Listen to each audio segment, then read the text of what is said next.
Om Shri Sai Ram. Humble prostrations at the divine lotus feet of our beloved Master, Bhagavan Shri Sathya Sai Baba.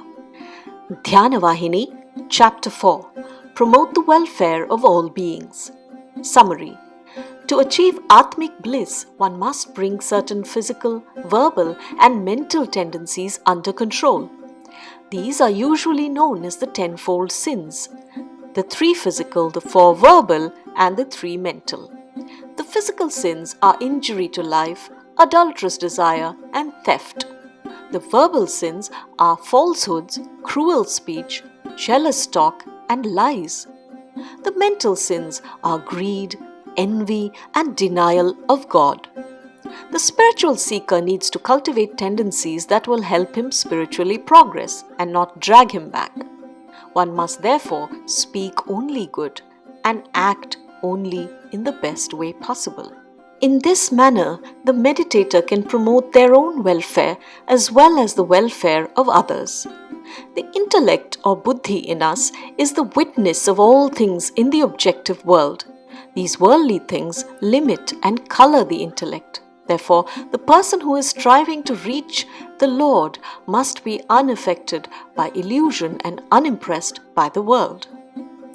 Without a good character full of sterling qualities, one can never achieve progress in the spiritual field.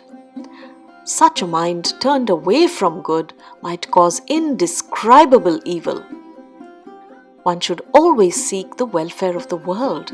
From such a mind will then flow an uninterrupted stream of love. Meditation is the only island of refuge in the ocean of life for all beings. In the confusion of overpowering events, we see people sometimes placing faith in loud and noisy men who are enslaved by their own passions. When things are placid, calm and unruffled, then people can merge themselves in the atmosphere of delusionless consciousness. Meditation is the basis of spiritual experience. Once the mind is convinced that the moment of attunement with divine consciousness is the moment of complete power and suffused with divine power, then the effort will not be slackened. The spiritual aspirant can then reach Atmic realization without further interruption. Let us not give up this royal road that leads us on to that sacred goal. Meditation is the very basis of all spiritual practice or sadhana. Key takeaways from this chapter.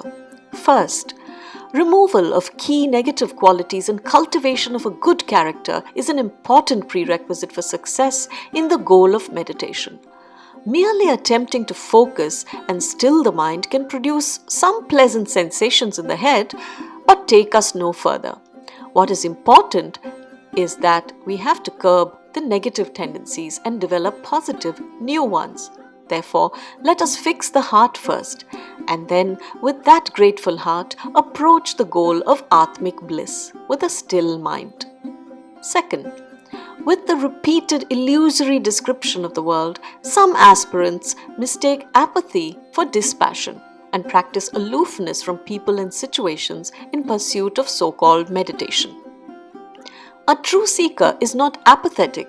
In fact, he is so concerned about the welfare of all that he strives to go beyond all limitations of body and mind to make that bliss available to all.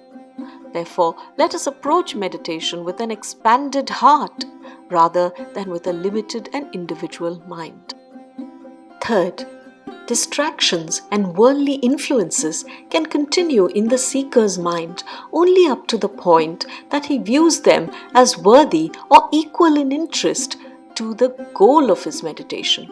When the conviction of the goal is far higher than any worldly allurement, the effort becomes focused and one-pointed, and an intrinsic willingness to surrender the mind will eventually naturally lead to Atmic bliss. End of Chapter 4. Jai Sai Ram.